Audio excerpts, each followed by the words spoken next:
নমস্কার বন্ধুরা, স্বপ্না কিচেন থেকে সবাইকে স্বাগত জানাই। আজকের আমি তেলাপিয়া মাছের পাতলা রেসিপি নিয়ে এসেছি। মাছগুলো ভালো করে কেটে ধুয়ে নিয়েছি, নিয়ে পিঠের চালে এইভাবে একটু কেটে নিয়েছি, নিয়ে নুন হলুদ দিয়ে ভালো করে মাছগুলো আমি মাখিয়ে নেব। এরপরে এদিকে একটা কড়াই বসিয়ে তেল দিয়ে দিয়েছি, দিয়ে মাছগুলো লাল লাল করে ভেজে নিতে হবে। তো মাছ দিয়ে এরপরে আমি একপারে হয়েছে আর একপারে উল্টে দেবো। তো বন্ধুরা, পুরো ভিডিওটা দেখার অনুরোধ রইল। আর এইভাবে মাছগুলো আমি লাল লাল করে পুরো মাছগুলো আমি ভেজে নেব।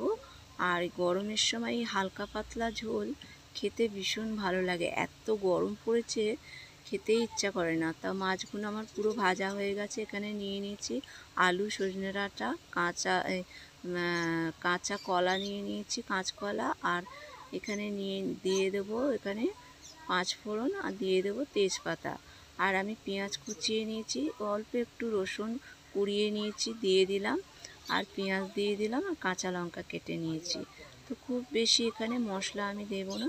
দিয়ে পেঁয়াজটা একটু লাল লাল হবে, আলুগুলো দিয়ে দেবো। আলুগুলো দিয়ে ভালো করে এখানে একটু নেড়ে নিতে হবে, কষিয়ে নেবো আর কি।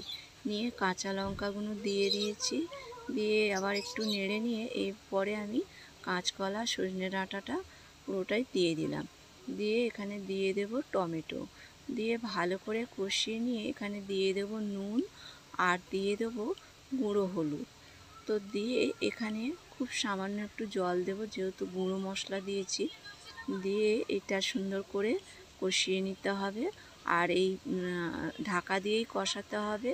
আর দিয়ে কষানোটা আমার প্রায় হয়ে এসছে। এরপরে আমি একটু জিরে গুঁড়ো দিয়ে দিলাম, দিয়ে ভালো করে এটা নেড়ে নেব। আর এই এটা একটু সবজিগুলো কষাতে হবে ভালো করে।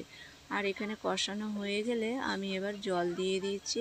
আর যেহেতু ঝোলটা পাতলা হবে, আমি জলটাও একটু বেশি করে দিয়েছি। দিয়ে মাছগুলো দিয়ে ঢেকে দেব, বেশ 10-15 মিনিট এটা ফুটবে। তো আমার এই ঝোলটা হয়ে গেছে বন্ধুরা। কত সুন্দর দেখতে লাগছে রঙটা, আর খেতেও না ভীষণ সুন্দর হয়েছিল। তো বন্ধুরা, ভিডিওটা যদি ভালো লাগে লাইক কমেন্ট শেয়ার করার অনুরোধ রইল। আর এই ভিডিওটা দেখার পরে যদি আপনারা চান একবার এইভাবে বানিয়ে খেয়ে দেখতে পারেন, ভালো লাগে।